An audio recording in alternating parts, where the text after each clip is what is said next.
Since my video last week, Polestar, ticker symbol PSNY, is up nearly 50% and continues to keep going. But there are other great EV stocks in the market right now too. So in this video, I'll look at some of these other opportunities. What's up investors, and welcome back to the channel. In today's video, I will look at these other opportunities, the latest news at each company, along with the financial statements and analyst price targets for each one. Each of these is a real company with real Wall Street analyst coverage, offering massive upside potential. If you enjoy my EV videos and want me to keep creating regular updates, then can I ask you to smash the like button. By liking the video and dropping a comment, you're letting me know that you want to see more of this type of content. I'm aiming to get 300 likes on this video. Support the channel and help me achieve this goal. It literally costs you nothing, but it helps me out so much. Subscribe to the channel if you're new and hit the bell notification. Amazingly, over 75% of my viewers are still unsubscribed and missing out on these opportunities before they run. Now let's get into the first stock. Polestar is a global pure play premium electric vehicle company based in Sweden with a mission to produce progressive electric performance cars designed and engineered without compromise. They say they are a design-focused electric performance car brand, harnessing refined performance and cutting-edge technology. Polestar, which is backed by the Volvo Car Group and Geely Automotive, also counts Hollywood actors Leonardo DiCaprio and Oscar Isaac amongst its investors. The company is determined to improve the society we live in by accelerating the change to fully electric, climate neutral, and net zero greenhouse gas emissions while leading the development of new technologies. The company was originally founded in 1996 as a racing company and developed a partnership with Volvo before being acquired by the Volvo Group in 2015. In 2019, they also opened their Polestar production facility, and by 2020 were making their first sales. Polestar is operating in select countries across Europe, North America and Asia, but are planning major expansion over the next 2 years, further increasing their reach across Europe, Asia and the Middle East. Now I just want to take a look at this before getting into the most recent developments for Polestar, but as a reminder that unlike most EV companies, Polestar are already producing and delivering a large quantity of vehicles. When we look at EV companies in general, their delivery figures are extremely low, with the exception of Tesla, who are miles ahead of everybody else. But last year, Polestar delivered 29,000 units. Polestar posts first profitable quarter as it races towards 50,000 deliveries in 2022. Strategic cost-cutting measures and rising demand push Polestar into positive earnings territory as the company eyes 50,000 deliveries by year's end. So Polestar managed to turn a profit in the first time in the company's history. Meanwhile, many electric vehicle brands have watched their losses widen this earnings season. Now I will talk about this in a little bit more detail in a moment when I look at the financial statements. The headlines are deceiving from the perspective that this profit could very well have been a loss under different market circumstances. But Polestar are a hell of a lot further down the road towards profitability than most EV startup companies. They announced that they have agreed funding for over 1.6 billion with their main shareholders Volvo and Geely Automotive, which led Polestar CEO Thomas Ingenlath to state that Polestar now has sufficient funds until 2023 and remains laser focused on business execution. So this is huge for Polestar to have this funding, which I am sure will stretch beyond 2023, and at that point the company should become fully profitable. Polestar CEO stated on the company's Q3 earnings call, "We are a real EV company, we are in production, we are putting cars on the road today, we are delivering on our ambitious growth plan." And this is showing in the company's results. Now, in my opinion, a lot of people seem to forget that there is a massive difference between an EV company that is talking about producing vehicles and a massive difference between this and between a company that is actually producing vehicles that are for sale and that are being delivered. And this is the major difference with Polestar. Polestar do major deals with major brands. Back in April, Polestar began delivering EVs to Hertz, which is truly one of the world's biggest companies.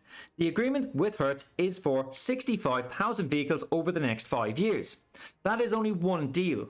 65,000 vehicles. For example, Polestar is aiming for 50,000 sales in the full year 2022. So to have one contract for 65,000 is absolutely massive. That is the equivalent of 13,000 vehicles per year. This one contract alone is more vehicles than most EV startups can produce in a full 12-month year. Now, looking at the earnings report and the financial statements, we can see that Polestar achieved revenue of 1.48 billion on the 30,000 deliveries in the first 9 months of 2022. But that gross profit margin is improving year over year, but is still incredibly low. gross profit margin of only about 1%, which is far too low in my opinion, and an operating loss of 169 million. So Polestar is still making losses. The company is still at least a full year away from profitability, maybe more. There is, however, a net income or net profit of 299 million. This is the reason why some of the headlines are saying that Polestar is now a profitable company. A net profit of nearly 300 million on revenue of 400 million. Looks incredible, but this is completely due to a change in fair value of earnout rights.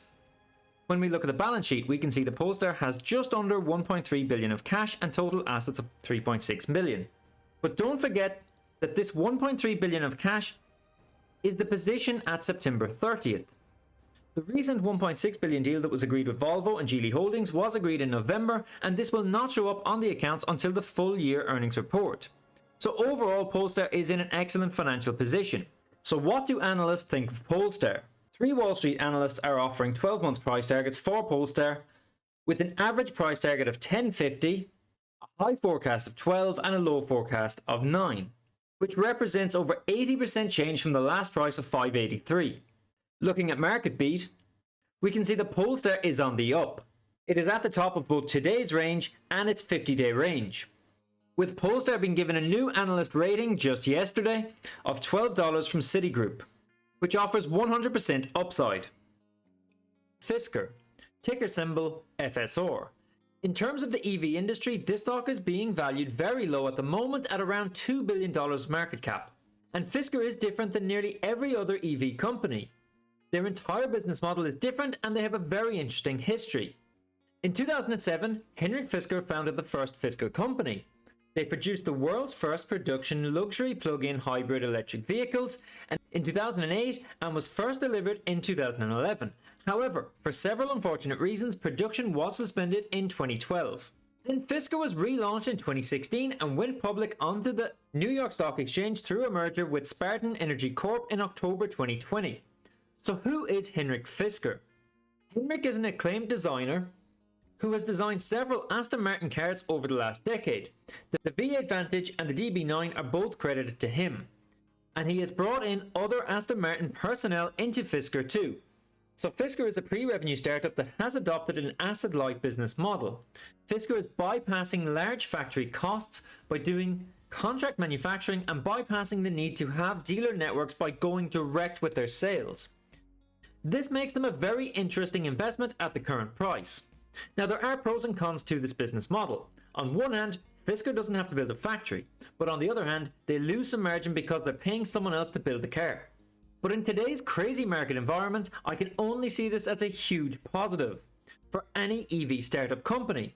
This allows Fisker to produce at a much lower cost in a time when costs seem to be spiraling out of control. Fisker is just now launching their first model, the Ocean SUV, which is being dubbed as the world's most sustainable EV, featuring a solar roof. In the very latest news from Fisker, they have just started production on schedule, with more than 63 reservations reflecting strong global demand, with 2 trims sold out in the US market for 2023. As it says here, the Fisker Ocean uses more than 50 kilos of recycled, biodegradable and overall eco-conscious materials to reflect its commitment to sustainability. Fisker's production ramp in Austria will see over 300 units manufactured in Q1, which is very little, but with a rapid increase to 8,000 units in Q2, more than 15,000 will follow in Q3, and in Q4 the company will finish the year with enough units to total 42,000. So that is a massive ramp up in production over the space of 12 months. Now, in the past couple of weeks, Fisker have released their latest earnings report. So looking at the financial statements, we can see that they have total assets of 1.4 billion and total liabilities of 820 million. Being an asset-light model, assets are primarily made up of cash, totaling more than $800 million, while liabilities consist mainly of these convertible senior notes. They have a current ratio of nearly 7:1 and an asset to liability ratio of just under 2:1, which is fantastic to see in a company like this.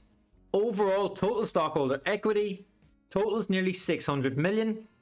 So if we remove those convertible notes from the calculation, This would be about 1.2 billion, and considering the company's market cap, this is a very strong equity position.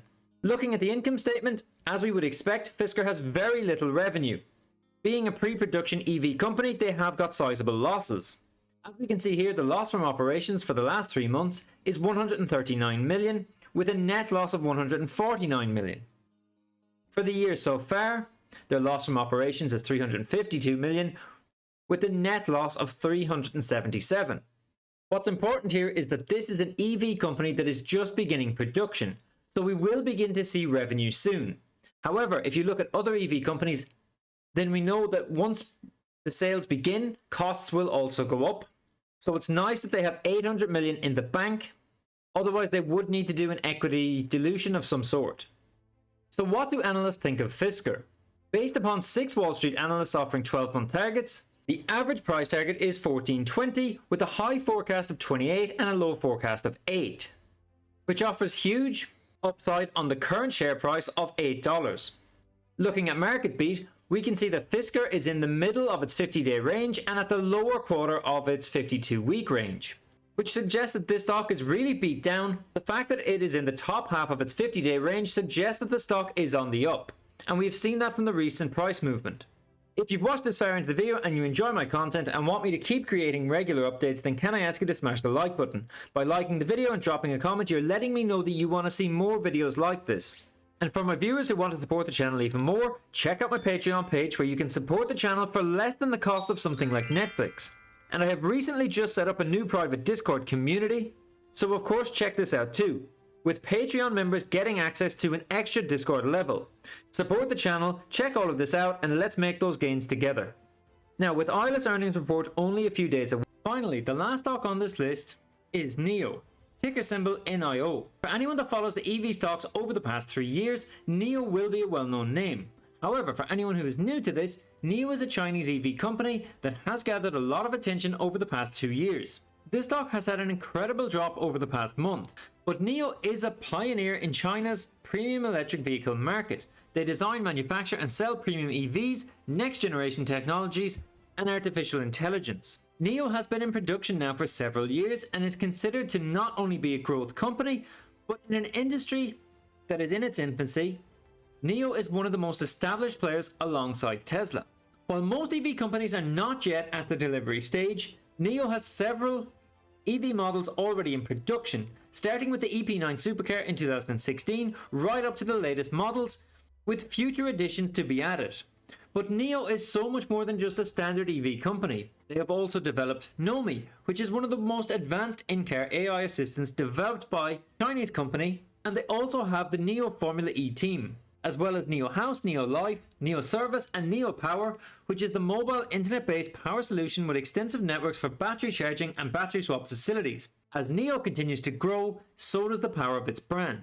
And NIO is doing something that other Chinese EV makers are not doing, which is breaking into the European market.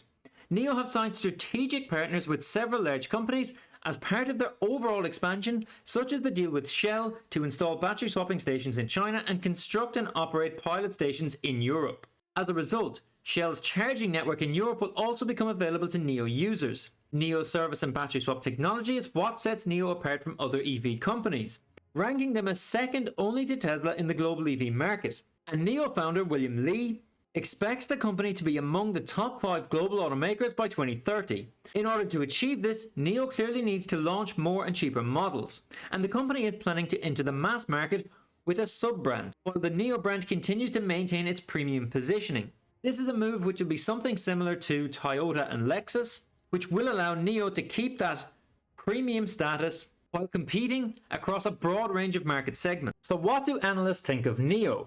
12 Wall Street analysts have set 12-month price targets for NIO in the last 3 months. The average price target is $19 with a high forecast of 32 and a low forecast of 12. This average price target represents nearly 100% gain from the current price of $10.50. Looking at MarketBeat, we can see that this stock is in the lowest quarter of both its 50-day range and 52-week range. In fact, NIO is only $2 above its 52-week low, while being over $30 below its 52-week high. So NIO has just reported a strong third quarter revenue as it gears up for a big year-end production push. And I will look at the financial statements in just a moment. But we can see here that NIO on October 1st delivered 31,600 vehicles in the third quarter, which is up 29% from the third quarter of 2021. CEO William Li said in a statement that the company has seen strong interest in its new ET5 sedan, which he expects will support a substantial acceleration of growth revenue in the fourth quarter of 2022. The ET5 only began shipping in September. With the ET5 now available, NIO is working to increase production and shorten customer waiting times. NIO said that investors should expect it to deliver between 43 and 48 vehicles in the fourth quarter, generating between $2.4 and $2.7 billion. Now let's remember that NIO has been hit harder than most companies with the COVID lockdowns in China over the past year, which has seen its share price drop very significantly in the last 12 months. Looking at NIO's recent financial statements, we can see that they have total assets of $13 billion and total liabilities of $8.9 billion, giving the company total equity of nearly $5 billion. They have cash and cash equivalents of $2.5 billion and also have short-term investments of $3.7 billion. Now, the important thing about short-term investments is that these tend to be very liquid. So while they have $2.5 billion in cash and nearly $500 million in restricted cash, this $3.7 billion could also, looking at NIO's income statement, we can see that they had revenue in the most recent quarter of over $1.8 billion, with a gross profit of $243 million. However, they did record an overall net loss of over $670 million. And it's vital to remember that as production ramps up and ramps up, these losses tend to get bigger until we reach the break-even point, which for NIO has not come yet. This is something that needs to be remembered in a lot of startup EVs.